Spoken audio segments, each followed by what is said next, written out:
ABC One Television. ABC One Television. ABC One Television.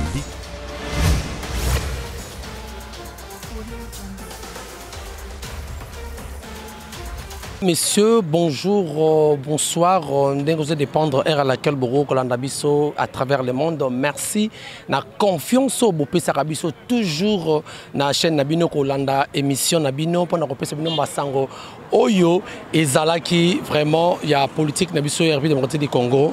Alors, nous avons dit que nous avons dit information ezali, mako nabino esika information ezali, pe lito inabino esika information ezali. Boyebi après accrochage au Esamaki, il y a des paroles entre le président Mbosso ou Azali président de l'Assemblée nationale et le député national Délice Sanga ou Azali président il y a envol parti politique. Boyebi la délinquance financière ou Etangamaki et créé moi polémique et makasi. Nayango le mokolo ya dimanche passé. Parti en vol au Ezali, parti cher, il y a Mwanamboka, Délice Sanga, organiser un meeting pour préparer 2023 bien entendu, pour que Yebisa Kaluka, Nengani ni ba préparer que Nengani ni yabimine na union sacrée, Nengani na ko constater makambo ya mboka ko tambola malamu te. Mais accrocher ça m'a dit sous kolon on a parlé du peuple. Et que n'est que le sous au niveau il y a quand Luka Bitumba et Bimaki Néango Mokola le art tout ça un siège national na Bango à Wanavin de l'enseignement et si quand vous assister Délice Sangalabi il va parler il va s'adresser na Mbosso pe na ba Kondi à Kinshasa parce qu'il va tenir un discours dimanche le 12 décembre dans Kanluka même endroit mais il semblerait qu'il y ait quelques personnes oyo pe ba même date wana dans l'union sacrée pour ba contrecaler meeting wana ya Délice Sangana yango to awa kozwa vraiment makanisi na bango alobi lelo ba ko répondre Mbosso pe na ba autorité mususu régime oyo to tanaka to landa nini ba koloba. ABC One Television. ABC One Television. ABC One Television.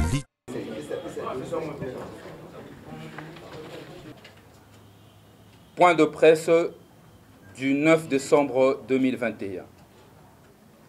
La démocratie est en berne et nos libertés sont confisquées. 1. Le dimanche 5 décembre 2021, sur instruction du gouverneur de la ville de Kinshasa, les forces de la police nationale congolaise ont perturbé, interrompu et empêché la tenue du meeting de notre parti politique en vol au camp Luka.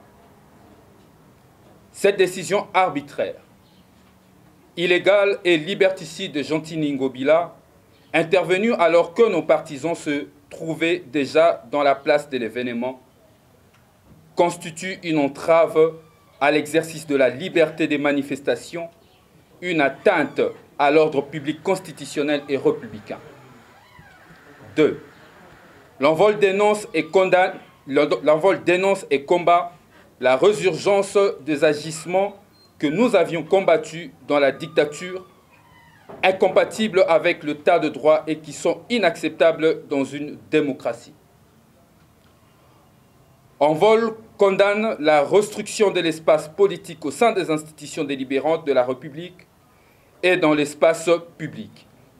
À moins de 700 jours de la convocation des élections de 2023, la montée vertigineuse de la dérive dictatoriale et de l'intolérance politique est un écueil sérieux à un processus électoral libre, démocratique et transparent. 3.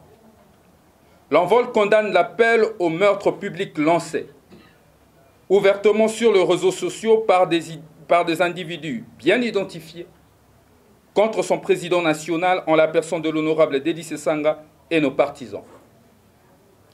Ces actes planifiés, organisés et ciblant de personnes en raison de leurs opinions politiques sont susceptibles de constituer des crimes contre l'humanité. L'envol déplore l'apathie de la police et des autorités judiciaires face aux manquements et violations aussi graves de lois de la République. 4.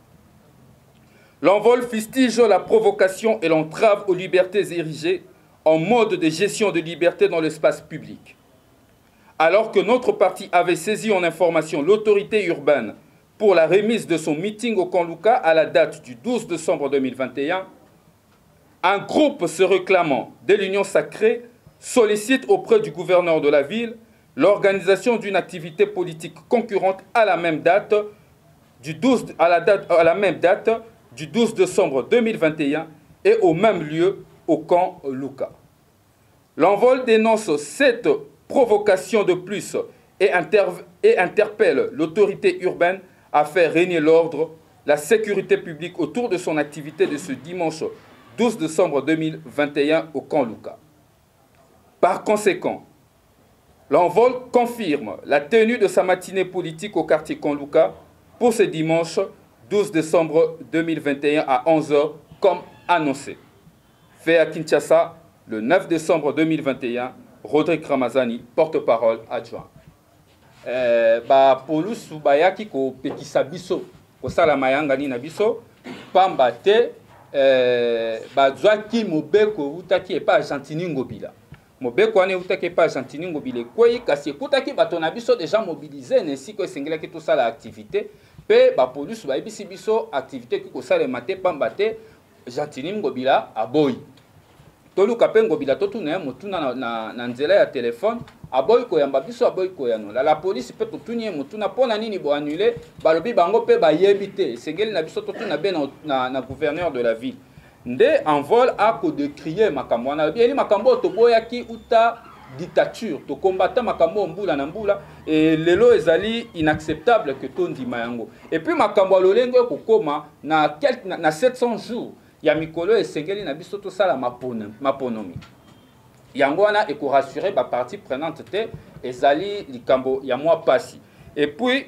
ya misato o tolobi na kati bolandaki na ba réseaux sociaux et ali na bato bokomona bilongi na bango bayebi pe bakombo na bango na ba qualité na bango ba se permettre ko lancer appel au meurtre na nzoto honorable c'est ça ngape na ba militant na ye ezali ba acte condamnable pour nani ba ko lancer parce que ba militant na biso ba ali na appartenance politique le kola ba ali ba t'envoie les sengeli ko boma bango ezali susceptible to ekokani na ba crime contre l'humanité o ba ko kangela ka bato na ba CPI mais o to ko kamwa na mboka na biso Congo et comme nango lokola likamo lisano na la police wa telemia koyoka makambo wana na ba juice ya ta moto moko te na kati ya mboka lokola biso o ezali na état de droit.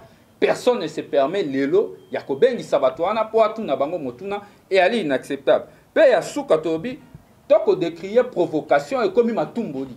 Bo pekisi biso to sa meeting na biso alors que tu informaki bino avant ou takala que toko sa meeting na biso.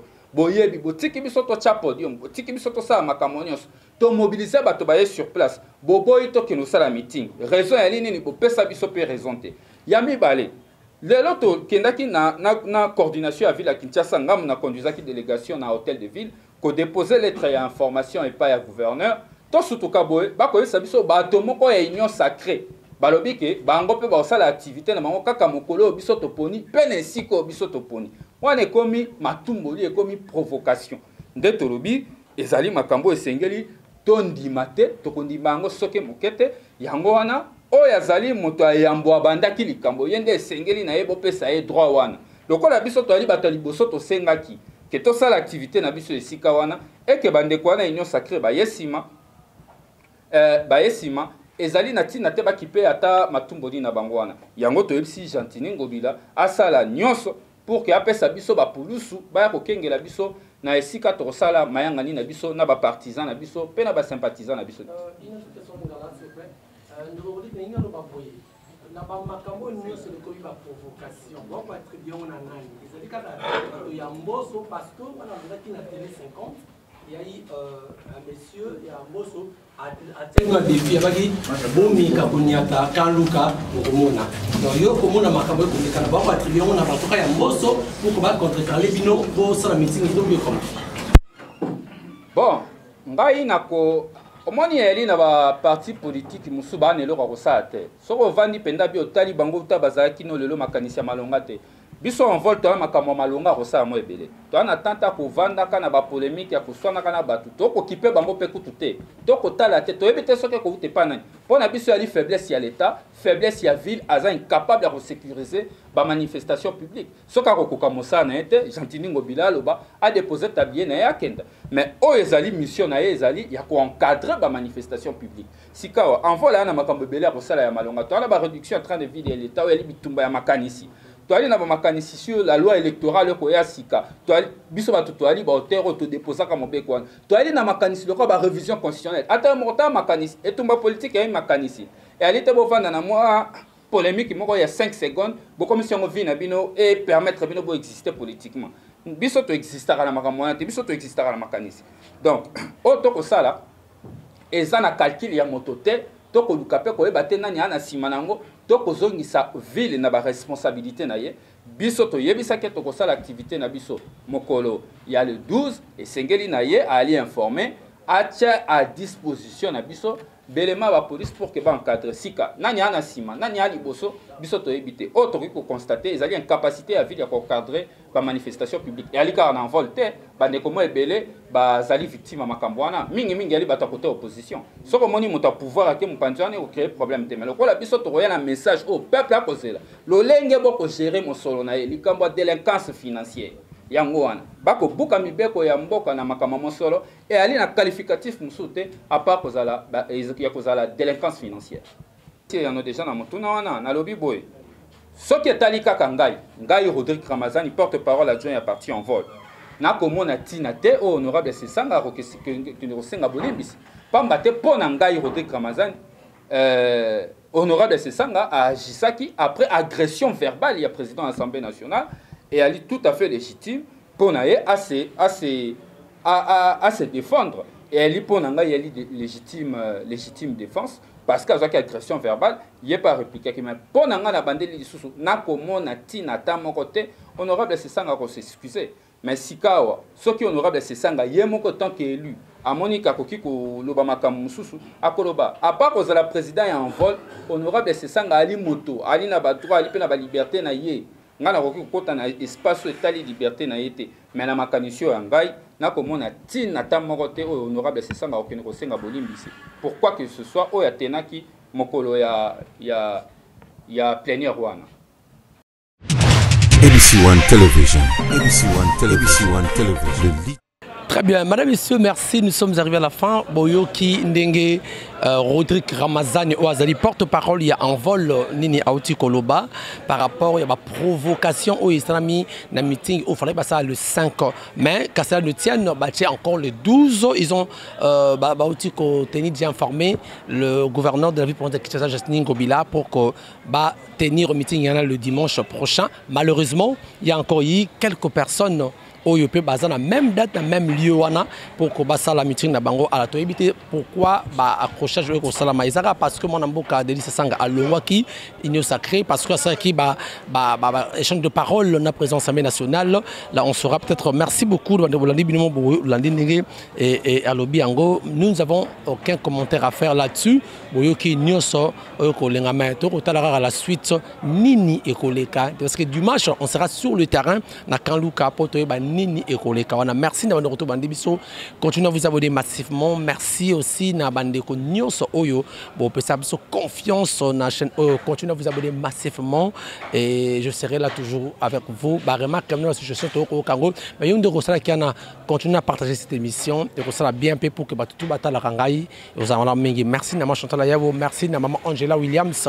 Merci na papa Destin que Dieu te bénisse. Et également, n'a pas osé. Merci ceux qui nous ont dit notre prochainement. Ciao.